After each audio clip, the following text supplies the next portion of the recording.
दुनिया के कई सारे ऐसे इलीगल रहीवासी यूएसए के अंदर घुसना चाहते थे ताकि वहाँ की फैसिलिटीज बड़े पैमाने पर यूज कर सकें। लेकिन वो सब जब बीहड़ वाले इलाके की तरफ से यूएसए बॉर्डर के अंदर घुस रहे होते हैं तो अचानक उनके साथ कुछ तो अजीब घटनाएं होने लगी, जिससे उनकी जान बहुत बुरी तरीके से जाने लगी होती है। इस रोमांचक कहानी की शुरुआत होती है एक ट्रक को दिखाते हुए जिसमें कई सारे लोग बैठे हुए थे। ये सभी मैक्सिकन्स होते हैं जो इलीगली यूएसए के अंदर घुसना चाहते थे। इनका ना तो कोई घर बार होता है और ना ही कोई ठिकाना था। ये सिर्फ यूएसए के बॉर्डर को क्रॉस करके वहाँ पर रहकर उनकी फैसिलिटीज यूज करेंगे। लेकिन चीजें जितनी आसान दिखाई दे रही थी उतनी होती नहीं। यूएस सोल्जर्स अगर उन्हें देख लेंगे तो सभी को बिना पूछे मार दिया जाएगा। अब उन्हीं लोगों में से हमें मॉइसेस नाम का एक आदमी दिखाया जाता है जिसके हाथ में एक डॉल थी। वो डॉल अजीब तरीके की आवाज करने लगी होती है और ये जगह इतनी खतरनाक है कि जरा भी आवाज करना मतलब खतरे में डालना होगा। जल्द से जल्द मॉइसेस उस डॉल को बंद करता है और शांति से बैठ जाता है। अब उन सारे लोगों को एक ड्राइवर जिसका नाम पॉल होता है वो लेकर जा रहा था। लेकिन उस भरी गर्मी और बीहड़ वाले इलाके में जब वो अपनी ट्रक आगे लेकर जाता है तो अचानक कुछ खराबी होने के कारण वो एक जगह पर रुक गया था। पॉल तो नीचे उतरकर उन सारे लोगों में से जाकर पूछता है कि किसे गाड़ी ठीक करने आती है। तब मॉइसेस ने अपना हाथ उठाया क्योंकि वो तो मैकेनिक रह चुका है। जल्द से जल्द वो ट्रक को अच्छी तरीके से देखता है तो पता चला कि इंजन खराब हो चुका है और उसे यहाँ पर तो ठीक नहीं किया जा सकता, यानी अब ट्रक वापस तो नहीं चल पाएगी।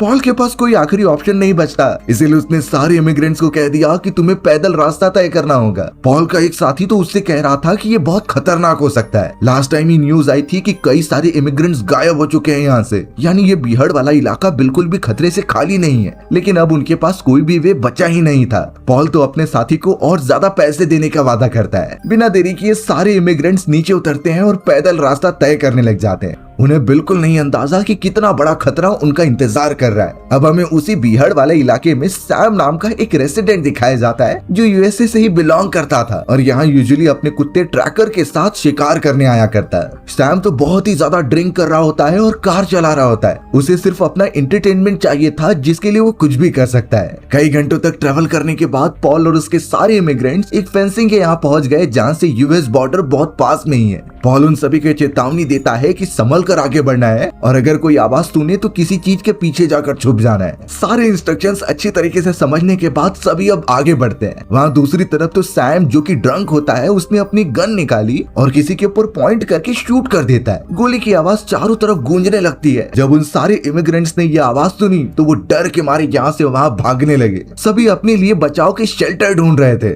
लेकिन बाद में पता चला कि सैम ने खरगोश के ऊपर फायर किया है क्योंकि वो और उसका कुत्ता उसे पकाकर खा लेंगे। वहाँ सारे इमिग्रेंट्स थकने के बाद एक जगह पर वेट करते हैं। पता चला कि एक आदमी डेला नाम की लड़की को परेशान कर रहा है। डेला तो उसे दूर रहने के लिए भी कहती है लेकिन वो मान ही नहीं रहा था। तब मॉइसेस सामने आकर डेला को बचाता है और उस आदमी को बुरा भला कहता है। दोनों के बीच में पहले से ही कहासुनी हो रही थी। पॉल सभी को यही इंस्ट्रक्ट कर रहा था कि आगे का सफर और खतरनाक होगा तो हमें अलग अलग हो जाना चाहिए ताकि जल्दी पहुंच जाएं। अब हमें सैम की कार दिखाई गई जिसके सामने पेट्रोल यूनिट की कार आ जाती है। वो सारे बॉर्डर पर काम करने वाले यूएसए सोल्जर्स थे जो नीचे उतरकर सैम से पूछताछ करते हैं कि तुम यहाँ क्या कर रहे हो। सैम ने बताया कि वो अपने कुत्ते के साथ खरगोश का शिकार करने आया है। साथ ही साथ वो इस पर भी नजर रखे हुए है कि कोई इलीगल इमिग्रेंट्स तो यहाँ नहीं आ रहे, क्योंकि हाल ही में यूएसए के अंदर कई सारे ऐसे केसेस देखे गए हैं जहाँ इमिग्रेंट्स आ जाते हैं फैसिलिटीज यूज करने के लिए। लेकिन ऑफिसर को ऐसा कुछ भी नहीं लग रहा था। वो सैम को वापस चले जाने के लिए कहता है,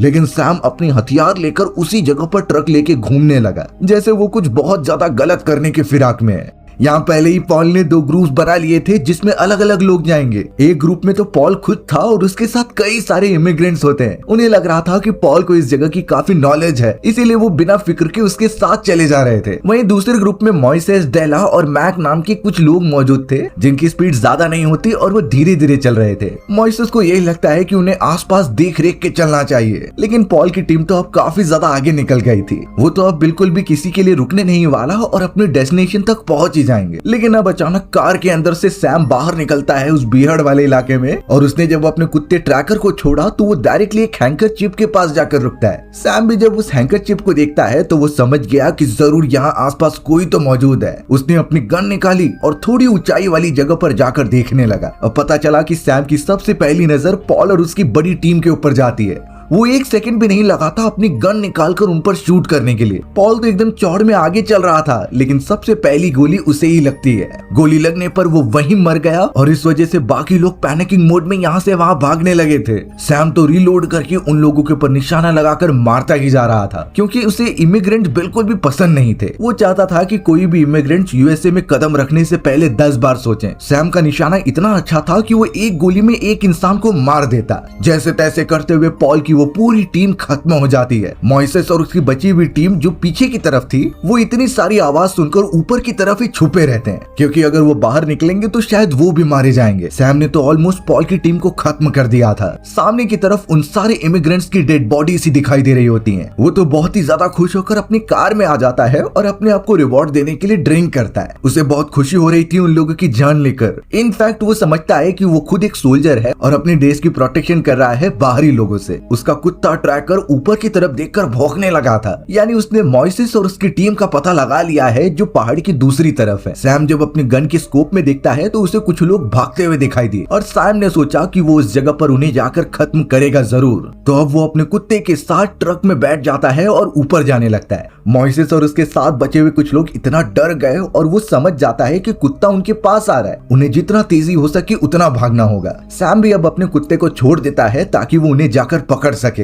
कुत्ता तेजी से भागने लगा और सैम भी गन लेकर पीछे से आता है। वहाँ भागने के चक्कर में अचानक वो आदमी नीचे गिर गया जो कि डेला को परेशान कर रहा था। उसका वेट ज्यादा होता है, इस वजह से उसे चोट लग गई और वो उठ भी नहीं पा रहा था। डेला यहाँ ट्राई करती है कि वो उस इंसान की मदद करे, लेकिन मॉइसेस उसे पीछे हटाता है क्योंकि कुत्ता पास आ चुका था। वो जल्द से जल्द वहाँ से भाग जाते हैं। सैम का कुत्ता सीधा झपट्टा मारता है उसके गले पर और इतनी बुरी तरीके से काटता है कि उसका गला ही फट गया था। बेचारा वो मोटा आदमी इतना तड़पने लगा कि वहीं पर अपना दम तोड़ देता है। सैम जब तक वहाँ पहुंचा आदमी मर चुका था, लेकिन अभी भी कुछ लोग बाकी थे जिनका मरना निश्चित है। सैम के आदेश देने पर वो कुत्ता फिर उनके पीछे पड़ जाता है। अब वहाँ पथरीला वाला इलाका चालू हो चुका था, तो मॉइसेस ने डेला, मैक और अपने कुछ बचे हुए साथियों के साथ यही प्लान बनाया कि वो सबसे पहले ऊपर की तरफ जाएंगे और फिर नीचे से उतर जाएंगे। पथरीले वाले इलाकों में उन्हें भी चढ़ने में प्रॉब्लम हो रही होती है, पर जैसे तैसे वो एक कोने में पहुंचे जहाँ पर वो कुत्ता चढ़ नहीं पा रहा था। उस कुत्ते ने बहुत ही भयंकर कोशिश की, लेकिन पता चला कि उसने कोई दूसरा रास्ता अपना लिया है ऊपर पहुंचने का। उसकी स्पीड तो और भी ज्यादा बढ़ती जा रही थी, जैसे कि सैम से ज्यादा उसे मजा आ रहा है इमिग्रेंट्स को मारने में। सैम भी एक ऊंचाई वाले इलाके पर पहुंच जाता है और उन सभी को पॉइंट आउट करने पर बिजी रहता है। मॉइसेस, डेला, मैक और उसका एक बचा हुआ साथी आगे बढ़ रहे थे, लेकिन चट्टान के पास एक डेड एंड आ जाता है। वहां से उन्हें दूसरी तरफ जंप मारना ही होगा, नहीं तो वो कुत्ता यहाँ पर पहुंचकर उन्हें खुद ही खत्म कर देगा। मॉइसेस तो सभी को हिम्मत दिलाता है और कहता है कि इसके अलावा कोई और ऑप्शन नहीं है। वो अब जैसे तैसे उस दूसरे चट्टान के ऊपर कूद गया, लेकिन आखिरी में बच जाता है एक आदमी। उसे ऊंचाई से बहुत ज्यादा डर लगता था, इसीलिए वो धीरे धीरे नीचे उतरने का ट्राई करता है। पता चला कि पीछे से वो कुत्ता भी पहुंच चुका है, इसलिए उस आदमी ने ना चाहते हुए भी जंप लगा लिया। इनफैक्ट वो तो एकदम एज पर होता है जो नीचे गिरने वाला था। मॉइसेस तो उसकी मदद करने के लिए उसे खींच रहा होता है, पर ये आवाज सुनकर सैम उनकी तरफ अट्रैक्ट हुआ और गन लेकर सीधा शूट कर दिया उस अनजान आदमी पर। वो वहां से गिरकर मर जाता है। सैम ने तो मॉइसेस पर भी शूट किया, पर वो जैसे तैसे बचते हुए नीचे चला आता है। पहाड़ी से नीचे उतरने का काम उन्होंने बहुत जल्दी किया और अब बचे हुए लोग वहां से किसी सेफ जगह की तरफ बढ़ चलते हैं। सैम अब वहां का एक लोकल मैप निकालता है जिसमें पता चल सके कि वो किस डायरेक्शन की तरफ बढ़ रहे हैं। उस जगह पर पहुंचने का एक शॉर्टकट रास्ता भी था, तो इसलिए सैम ने अपने कुत्ते को इंस्ट्रक्शंस दे दिए और वो निकल पड़ा उन्हें ढूंढने के लिए। वहीं सैम अपने ट्रक में बैठकर अब आगे बढ़ने लगता है। मॉइसेस और उसके साथियों को बिल्कुल पता नहीं कि उसका अगला प्लान क्या होगा। वो तीनों तो सिर्फ अपनी जान बचाने के चक्कर में यहाँ से वहाँ भटक रहे थे। अब थोड़ी देर बाद मॉइसेस और उसके साथी जब चट्टानी वाले इलाकों पर पहुंचते हैं तो वो बड़ी सावधानी से आगे बढ़ रहे थे। लकीली उन्हें सैम की कार दिखाई दे गई जिसके अंदर वो बैठा हुआ था, यानी अभी तक उसने अपनी सर्चिंग चालू नहीं की है। इस वजह से वो तीनों उस रास्ते से जाने के बजाय पीछे से पहाड़ी वाले इलाकों पर चढ़ने लगते हैं। मॉइसेस का भी यही मानना था कि अगर हम उससे जितना दूर रहेंगे उतना सेफ रहेंगे। अब इतने सारे लोगों में से सिर्फ 3 ही लोग बचे हुए थे, मॉइसेस, डेला और मैक। सैम भी वहाँ गाड़ी से उतर चुका था और आसपास नजर घुमाता है। उसने अपनी अपने कुत्ते को छोड़ दिया था कि वो अपनी सूंघने की शक्ति यूज करके उन लोगों का पता लगाए। वो कुत्ता इतना ज्यादा चालाक होता है कि उसने जल्द से जल्द उनकी लोकेशन ढूंढ ली और पता चला कि मॉइसेस और उसके साथी एक कोने से ऊपर होते हुए जा रहे हैं। वो कुत्ता इतना तेजी से भौंक रहा था जिससे सैम की नजर उन पर पड़ गई। वो तुरंत ही अपने कुत्ते के पास आता है और समझ जाता है कि उसने उन्हें लोकेट कर लिया है। कुत्ते के थोड़ा और आगे जाने पर सैम भी उसके साथ बढ़ता है और लकीली उसे 3 इमिग्रेंट दिखाई दे गए थे। मॉइसेस तो लगातार अपने साथियों को कह रहा था कि जल्दी जल्दी आगे बढ़ो। पता चला कि मैक ही पीछे की तरफ है और वो इतना ज्यादा पैनिक हो रहा था सैम को देखकर कि उसका बैलेंस बिगड़ गया और इतनी ऊंचाई से वो पथरीले वाले इलाके से नीचे गिर जाता है। मॉइसेस और डेला अब रुक भी नहीं सकते उसकी मदद करने के लिए। सैम और उसका कुत्ता सीधा भागता हुआ मैक के पास गया और पता चलता है कि गिरने के कारण मैक को कई जगहों पर चोट लगी है। वो ऑलमोस्ट पैरालाइज हो गया है और हिल भी नहीं पा रहा। लेकिन सैम जो इतना निर्दयी था उसने सीधा अपनी गन उठाई और मैक के सर में ही गोली मार दी। यानी अब उन तीनों में से मैक भी खत्म हो चुका है। सिर्फ बचे हैं तो मॉइसेस और डेला। बेचारे वो दोनों तो पथरीले वाले इलाके के कोने में चले जाते हैं और छुपे रहते हैं। मॉइसेस ने बोला कि हमें बिल्कुल आवाज नहीं करनी है, लेकिन पता चला कि उसके बैग में जो टेडी बेयर था वो खुद ही आवाज करने लगा है। जल्द से जल्द उसने वो निकाला और अपने टेडी बेयर की आवाज को बंद किया, लेकिन ये आवाजें तो उस कुत्ते ने सुन ली थी और उस ओर देखकर भौंकने लगा। सैम भी समझ जाता है कि वो हमारे आसपास ही कहीं छुपे हुए हैं। अब जैसे ही वो सोच रहा था कि वो आगे बढ़ेगा उनका शिकार करने के लिए, तभी दिन ढलने लगा था और वो रात के समय बिल्कुल भी शिकार नहीं करता।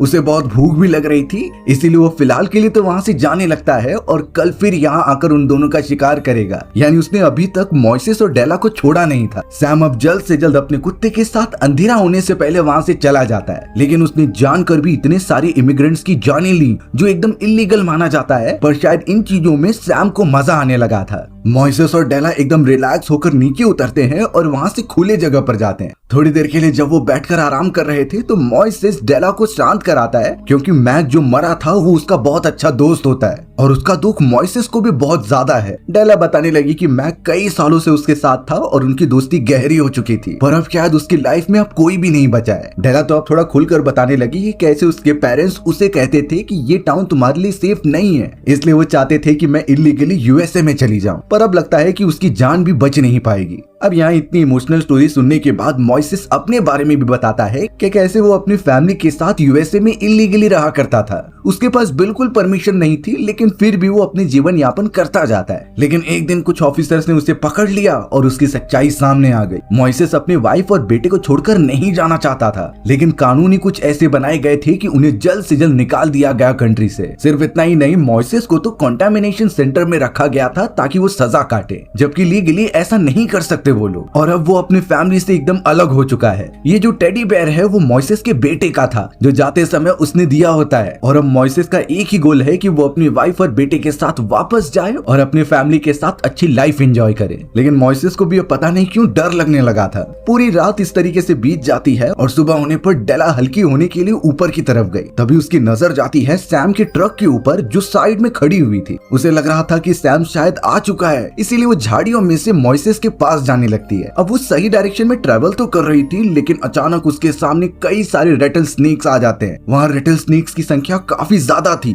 और अगर डेला शोर मचाएगी तो सैम वैसे ही उन्हें देख लेगा और अगर वो यहाँ से नहीं गई तो स्नेक उसके ऊपर अटैक कर देंगे। उसे क्या करना है कुछ समझता ही नहीं। लेकिन ऐसी सिचुएशन कभी हमारे सामने आ जाए जहाँ ऐसे बीहड़ वाले इलाकों में हमारा सामना रेटल स्नेक से हो जाए, तो आखिरकार उससे बचने की टेक्निक हमें पता होनी चाहिए। अब यहाँ रेटल स्नेक के बारे में पता करने के लिए सिंपली एक क्लियरिटी रहनी चाहिए कि उनके पूंछ के ऊपर एक ऐसा स्ट्रक्चर होता है जिसमें से आवाज आती है। कई लोगों का मिसकंसेप्शन यही है कि रेटल स्नेक इंसानों को मारते हैं, जबकि ऐसा बिल्कुल भी नहीं होता। उनके टेल के पास जो आवाज करने वाला स्ट्रक्चर होता है वो सिर्फ अपने शिकार को दूर भगाने के लिए होता है, क्योंकि अगर गलती से कोई उसके ऊपर पैर रख दे तो वो तो मर ही जाएगा। इसलिए पीछे वाला स्ट्रक्चर सिर्फ उनकी प्रेजेंस को दिखाने के लिए होता है। हमें सिर्फ एक चीज का ध्यान रखना है कि रेटल स्नेक से 2 से 3 मीटर की दूरी पर रहें। ऐसी बात नहीं है कि वो बहुत तेजी से चलते हैं, लेकिन रेटल स्नेक अटैक करने से पहले अपनी बॉडी को ऐसे सिकोड़ते हैं और फिर उनका अटैक करने का डिस्टेंस काफी लंबा होता है और इतना तेज कि हमें रिएक्ट करने का मौका ही नहीं मिलेगा। रेटल स्नेक अगर गलती से भी हमें काट ले तो कुछ ही घंटों के अंदर हमारी मृत्यु तय है। एंटीडोट भी इसका ज्यादा कुछ नहीं बिगाड़ पाते। इनके वेनम के एंटीडोट भी अगर सही समय पर नहीं दिए गए तो उनका कुछ असर ही नहीं होता। तो ये बात ध्यान में रखनी है कि अगर उस तरीके की आवाज आपको सुनाई दे ऐसे बीहड़ वाले इलाकों में, तो नीचे की तरफ काफी चौकस चौकन्ने रहकर चलिए और रेटल स्नेक से अपनी दूरी बनाए रखिए। और अगर स्नेक सच में हम पर हमला करने की तैयारी कर रहा है तो उससे आई कांटेक्ट मत हटाइए। अगर आपने बैग दिखाया और भागने लगे तो सांप जरूर आपके पीछे आएगा। ये चीजें यूज करने पर रेटल स्नेक आपको चोट नहीं पहुंचाएंगे। लेकिन यहाँ बेचारी डेला बुरी मुसीबत में फंस चुकी थी, क्योंकि उसके बॉडी पर भी रेटल स्नेक्स आ रहे थे, लेकिन वो बिल्कुल हिलती नहीं और धीरे धीरे करके वो स्नेक्स दूर जाने लगे। डेला तो उस जगह से दूसरे डायरेक्शन में बढ़ रही थी, लेकिन जैसे तैसे करते हुए वो मोइसेस के पास आखिरकार पहुंच गई। डेला के दिमाग में एक प्लान आया था जो कि वो मोइसेस से शेयर कर रही थी। वो उसे लेकर चली जाती है सैम के ट्रक के पास और उसे बताती है कि अगर हम उसके ट्रक को लेकर चले जाएं तो यहाँ से बच सकते हैं। मोइसेस को प्लान तो अच्छा लगता है, लेकिन सबसे पहले सैम के डॉग से छुटकारा पाना होगा। वो उसी जगह पर निगरानी रख रहा था और अगर जरा भी उसे पता चला तो वो सैम को बता देगा। लेकिन डेला के पास इसका भी इलाज होता है। वो तो मोइसेस से अब उसका वो बजने वाला डॉल मांगने लगी, जो कि वो उसे दे देता है। लेकिन मोइसेस को पता था कि ये चीजें इतनी आसान तो बिल्कुल नहीं होने वाली। वहीं दूसरी तरफ सैम अब पहुंच चुका था, जो सारे सामान को इकट्ठा कर रहा होता है। साइड में उसका डॉग आराम से सोया हुआ था और अब वो गन निकालकर तैयार होता है बाकियों को ढूंढने के लिए। लेकिन अचानक कुछ आवाज सुनाई दी उसके डॉग को, जिसका पीछा करते हुए वो भागने लगा। सैम को लगता है कि शायद वो इमिग्रेंट्स आसपास ही हैं, इसलिए वो भी अपने कुत्ते का पीछा करते हुए वहां पहुंच जाता है। कई देर तक जब वो ट्रेवल करते रह गए एक ऊपर वाले इलाके में, तो पता चला कि वो अजीब सी आवाज टेडी बेयर से आ रही है। यानी ये सारी चीजें मोइसेस और डेला का प्लान था। उन्होंने वो टेडी बेयर बहुत सारे स्नेक्स के बीच में रख दिया होता है, जो काफी ज्यादा खतरनाक थे। जब सैम दूर की तरफ देखता है तो वही दोनों भाग रहे थे उसके ट्रक की तरफ। उसने तो उन्हें शूट करने की भी कोशिश की, लेकिन निशाना चूक जा रहा था। मोइसेस और डेला जैसे तैसे उसके ट्रक के पास पहुंच जाते हैं और अपने आप को कवर करते हैं। सैम घबराया हुआ इसीलिए था क्योंकि नीचे सांप मौजूद थे। जरा सा भी उसने गलत कदम उठाया तो वो उसे काट लेंगे। वहीं दूसरी तरफ मोइसेस और डेला ट्राई करते हैं कि ट्रक को ओपन करे और उसका दरवाजा खोलकर वो अंदर चले जाते हैं। थोड़ी देर में वहां पर उसका कुत्ता पहुंच चुका था, जो ट्रक को खोलकर अंदर घुसने की कोशिश करता है। लेकिन मोइसेस ने जल्द से जल्द वहां कुछ वायर्स निकाले और पूरी कोशिश करता है ट्रक को चालू करने की। लकीली वो शुरू हो जाती है और वो ट्रक को लेकर आगे बढ़ने लगे थे। बहुत स्पीड से जाते हुए वो दोनों काफी खुश थे कि आखिर वो बच जाएंगे। डेला भी एकदम चिल्लाते हुए जा रही थी कि वो यहाँ से निकल सकते हैं। लेकिन ये खुशी ज्यादा देर तक नहीं टिकती, क्योंकि एक गोली अचानक ट्रक में से होते हुए डेला के हाथ पर लग जाती है। ये गोली किसी और ने नहीं बल्कि सैम ने मारी थी, जो ऊंचाई पर से उन पर नजर रख रहा था। डेला काफी पेन में थी और ये पूरी चीजें इतनी ज्यादा पैनिकिंग मोड क्रिएट कर देती है कि मोइसेस का कंट्रोल ही छूट गया और वो आगे जाकर उनका एक्सीडेंट हो जाता है। ट्रक पूरी तरीके से खराब हो चुकी थी और वो दोनों उसके अंदर फंसे हुए थे। मोइसेस जैसे तैसे कॉन्शियसनेस में आता है और डेला को बाहर निकालता है। डेला के हाथ पर काफी चोट थी और उसका खून भी बहुत बह रहा था। उसने जल्द से जल्द ट्रक में रखी गई फर्स्ट एड किट उठाई और डेला को लेकर वहां से दूर जाने लगा, क्योंकि एक जगह पर रुकना मतलब मौत को चेतावनी देना होगा। सैम अपने कुत्ते के साथ जरूर वहां पहुंच ही जाएगा। मोइसेस डेला को अपने ऊपर उठाकर एक कैक्टस के पास लेटा देता है और फर्स्ट एड किट ओपन करके उसके घाव पर दवा लगाता है। बॉक्स में एक फ्लेयर गन भी मौजूद थी, जो शायद मदद के लिए यूज हो सकती है। तो मोइसेस ने वो देखकर एक प्लान बनाया कि कैसे वो सैम और उसके कुत्ते का ध्यान अपनी ओर आकर्षित करेगा, क्योंकि डेला तो बिल्कुल भी चलने की हालत में नहीं है। डेला मोइसेस को मना भी करती है, लेकिन इसके अलावा कुछ ऑप्शन भी नहीं था उनके पास। थोड़े ही देर के अंदर सैम अपने कुत्ते के साथ वहां पहुंच गया होता है। उसका कुत्ता बहुत अच्छी तरीके से सूंघ पा रहा था कि उनकी लोकेशन क्या है। डेला जो अभी भी कैक्टस के पीछे छुपी हुई थी, वो अपने आप को और ज्यादा हाइड करती है ताकि उसकी लोकेशन ना पता चले। सैम जब आसपास देख ही रहा था, तभी दूर से मोइसेस ने वो फ्लेयर गन फायर कर दी। फ्लेयर गन देखते ही सैम और उसका कुत्ता उनकी तरफ बढ़ने लगते हैं, यानी कि मोइसेस ने आखिरकार उनका ध्यान डेला से हटाकर अपने ऊपर शिफ्ट कर लिया। अब मोइसेस जैसे ही सैम के डॉग को देखता है तो वो जोर से भागने लगा। थोड़ी ही देर में वो एक ऐसे डेजर्टेड एरिया में पहुंच जाता है जहाँ कई सारे कैक्टस के फील्ड थे, यानी चारों तरफ कैक्टस फैली हुई थी। तो अब मोइसेस ने ट्राई किया कि वो उस कैक्टस के फील्ड के अंदर से जाए। उसके बॉडी पर कई सारे कांटे चुभते जा रहे थे, लेकिन वो रुकता नहीं। दूसरी तरफ सैम का कुत्ता तो बहुत तेजी से कैक्टस के फील्ड में आगे बढ़ता है, यानी उनसे इन सारे कांटों से बिल्कुल फर्क नहीं पड़ता। जब वो मोइसेस के काफी क्लोज हो गया और उसे काटने के लिए आगे बढ़ता है, तभी मोइसेस ने आखिरी बची हुई फ्लेयर गन उसके मुंह में मार दी। कुत्ता पूरी तरीके से तड़पने लगा, क्योंकि वो फ्लेयर गन उसका दम घोट रही थी। उसमें से आग भी निकलने लगी, जिससे कि डॉग एकदम हेल्पलेस हो जाता है। मोइसेस भी मौका देखकर वहाँ से निकलता है और फिर दूर भाग जाता है। कुछ देर में जब सैम वहाँ पर पहुंचा तो उसे अपने कुत्ते के चिल्लाने की आवाज आ रही थी। जब तक वो उस जगह पर पहुंचता है उसका कुत्ता जलकर मर गया था। सैम काफी रोने लगा क्योंकि ये उसका बहुत ही अच्छा पेट डॉग होता है। सैम बहुत रोने लगा क्योंकि ये कुत्ता उसके दिल के पास था। उसकी पूरी बॉडी एकदम जल रही थी और वो उसमें तड़प रहा था। सैम इस तरीके से उसे नहीं देख सकता तो उसने गोली मारकर उसे खत्म कर दिया और अब वो मोइसेस को चिल्लाकर कहता है कि तुमने मुझसे दुश्मनी मोल ली है, मैं अब तुम्हें बिल्कुल नहीं छोड़ूंगा और बुरी मौत दूंगा। यानी अब ये पूरा गेम पर्सनल हो चुका है और अब शायद सैम मोइसेस और डेला को एकदम तड़पने वाली मौत देगा। मोइसेस जब आगे बढ़ रहा था तो उसे एक कार दिखाई दी जिसे वो आवाज देकर अपनी तरफ बुलाता है। वो तो तेजी से भागते हुए भी गया लेकिन कार काफी दूर निकल गई थी। वहाँ दूर से सैम निशाना लगाकर कई गोलियां भी चलाता है। मोइसेस को भी ये बात पता थी, इसीलिए वो सीधे ना भागते हुए जिग-जैग मैनर में भागने लगा। गोलियां इससे उसे लगती नहीं और वो बार बार अपने आप को कवर कर ले रहा था। सैम भी इससे परेशान हो गया तो वो मोइसेस के और पास जाने का डिसाइड करता है। यानी दोनों के अंदर एक चूहा बिल्ली का खेल चालू हो चुका था। मोइसेस काफी हताश होकर जोर से चिल्लाता भी है अपनी मदद के लिए, लेकिन उसे पता है कि सैम नाम का वो खतरनाक कातिल उसकी तरफ बढ़ रहा है। मोइसेस ने तो अब ऊंचाई वाली जगह पर जाने का डिसाइड किया तो वो थोड़ी चट्टान ऊपर चढ़ता है। इससे वो सैम पर नजर भी रख पाएगा और पता करेगा कि वो कहाँ से आ रहा है। सैम ने भी उसे नोटिस तो कर लिया था तो वो बिना कुछ सोचे समझे उसी चट्टान के ऊपर चढ़ता है, लेकिन दोनों मिलने वाले तो एक ही जगह पर थे। कई देर तक इसी तरीके से कोशिश करने के बाद आखिरकार मोइसेस एक कोने में छुपता है और सैम पहाड़ की एकदम चोटी पर पहुंच जाता है। सैम को अभी तक बिल्कुल पता नहीं था कि मोइसेस नीचे छुपा हुआ है। वो जब दूसरी तरफ से उतरता है तो मोइसेस ने इस बार भागने के बजाय उससे सामना करने का सोचा। जैसे ही सैम की नजर दूर जाती है तो मोइसेस उसे पकड़कर नीचे गिर जाता है। वो उतनी पहाड़ की ढलान से नीचे आते रहे जिससे उन्हें काफी चोट लगती है। दोनों एकदम अनकॉन्शियस अवस्था में लग रहे थे, लेकिन पता चला कि सैम की पैर की हड्डी टूट चुकी है, वो अब बिल्कुल भी चल नहीं सकता। वहीं मोइसेस एकदम ठीक लग रहा होता है। तो अब उसने जैसे तैसे अपनी हिम्मत जुटाई और उसके गन की तरफ भागने लगा। मोइसेस ने वो गन उठा ली और पॉइंट कर दिया सैम के ऊपर। सैम को बहुत ज्यादा दर्द हो रहा था। मोइसेस तो उसे गुस्से में कहता है कि तुमने इतने सारे इमिग्रेंट्स की जान ली, अगर वो अच्छी जगह पर रहना चाहते हैं तो उसमें उनकी क्या गलती। शायद मोइसेस सैम को मारने ही जा रहा था, लेकिन वो गन नीचे कर लेता है क्योंकि वो निर्दयी नहीं है, उसके अंदर इंसानियत अभी भी जिंदा है। मोइसेस ने सैम को वहीं पर छोड़ दिया ये सोचकर कि इतनी ज्यादा गर्मी और बिल्कुल भी ना के बराबर रिसोर्सेस के कारण वो वैसे ही मर जाएगा। तो अब मोइसेस वहां से निकल पड़ता है सीधा डेला के पास। डेला की भी हालत खराब थी और उसे फर्स्ट एड की जरूरत होती है। इस वजह से मोइसेस ने डेला को अपने कंधे पर उठाया और लेकर लगातार आगे बढ़ने लगा। कई देर तक वो बीहड़ वाले इलाके में चलता तो रहता है ये सोचकर कि उन्हें अपनी जान बचा कर रखनी है। और लकीली अब ऐसी जगह पर पहुंचने के बाद उन्हें दूर से कुछ फ्लिकरिंग लाइट्स दिखाई दे रही थी, यानी सामने कुछ लोग रहते हैं और वो उनकी मदद जरूर करेंगे। इसी के साथ हमारी कहानी यहीं खत्म हो जाती है। सो व्यूअर्स, अगर आपको मेरा नरेशन 1% भी अच्छा लगा होगा ना तो वीडियो को लाइक एंड चैनल को सब्सक्राइब जरूर कर देना। मिलते हैं इसी तरीके के मजेदार वीडियोस में, तब तक के लिए बाय बाय।